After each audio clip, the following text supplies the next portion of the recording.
22 मई को प्रधानमंत्री नरेंद्र मोदी पहलगाम आतंकी हमले के ठीक एक माह बाद बीकानेर में थे। ऑपरेशन सिंदूर के जरिए पाकिस्तान में आतंकी ठिकाने तबाह करने के बाद पीएम मोदी ने देशनोक वाली करनी माता के दरबार में मत्था टेका और उसके बाद पलाना में आयोजित सभा में खूब गरजे। प्रधानमंत्री नरेंद्र मोदी ने जब अपने लंबे चौड़े भाषण के दौरान ये हुंकार भरी कि उनकी नसों में खून नहीं गर्म सिंदूर बह रहा है, तो उनका भाषण सुन रहे हजारों लोगों की भुजाएं फड़फड़ाने लगी।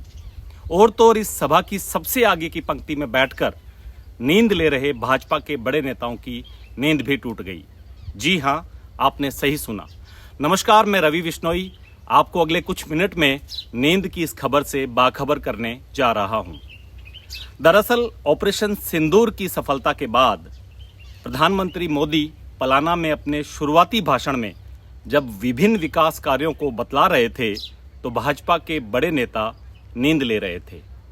पूर्व केंद्रीय मंत्री सीआर चौधरी, श्री डूंगरगढ़ विधायक ताराचंद सारस्वत समेत भाजपा के कई दिग्गज नेताओं के आलस का आलम तो ये था कि उन्होंने पीएम के शुरुआती भाषण में विकास की बातें तो नींद में ही सुनी। राजस्थान के मुख्य सचिव, राजस्थान के पुलिस महानिदेशक समेत शीर्ष ब्यूरोक्रेसी के लिए आवंटित कुर्सियों पर बैठे भाजपा के ये दिग्गज भीषण गर्मी में सुस्ताते हुए नींद के आगोश में चले गए और आमजन पीएम का भाषण सुन रहा था। गहरी नींद में सोए नेताओं को अचानक पीएम मोदी की गर्जना और भीड़ का भारी कोलाहल सुनाई दिया तो इनकी नींद टूटी। उसके बाद ये कुर्सियों से खड़े होकर ताली भी बजाने लगे। पीएम मोदी के विकास भाषण से चूके इन नेताओं को पीएम द्वारा ऑपरेशन सिंदूर से संबंधित बातों ने जोश में भर दिया और उसके बाद तो शिक्षा मंत्री मदन दिलावर समेत कई दिग्गज नेता जमकर झूम उठे। पांडाल में 17 मिनट तक अनवरत मोदी मोदी और भारत माता के जयकारे गूंजते रहे। इस सभा के बाद पीएम मोदी का भाषण सुनकर सैकड़ों लोग ऑपरेशन सिंदूर की कामयाबी पर इतरा रहे थे, तो वहीं पीएम मोदी के भाषण से ज्यादा नींद को प्यार करने वाले भाजपा के कुछ दिग्गज शायद अपनी नींद को कोस रहे होंगे। खैर, नींद तो नींद है, आ ही जाती है। आखिर इन नेताओं ने पीएम की सभा की सफलता के लिए जोर भी तो खूब लगाया था। आप इस पूरी नींद के कार्यक्रम को अगले कुछ मिनट इस वीडियो में जरूर देखें।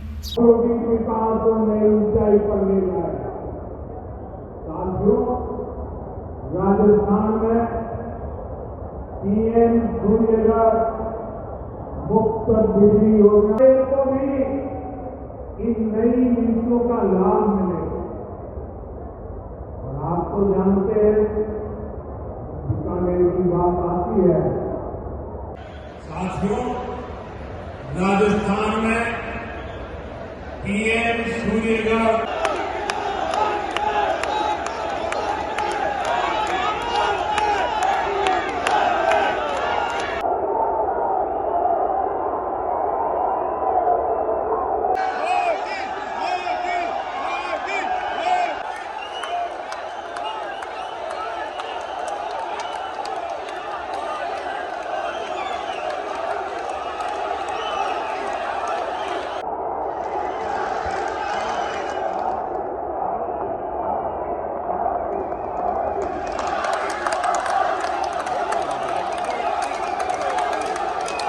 जवाब में हमने 22 मिनट में आतंकियों के 9 सबसे बड़े ठिकाने तबाह कर दिए।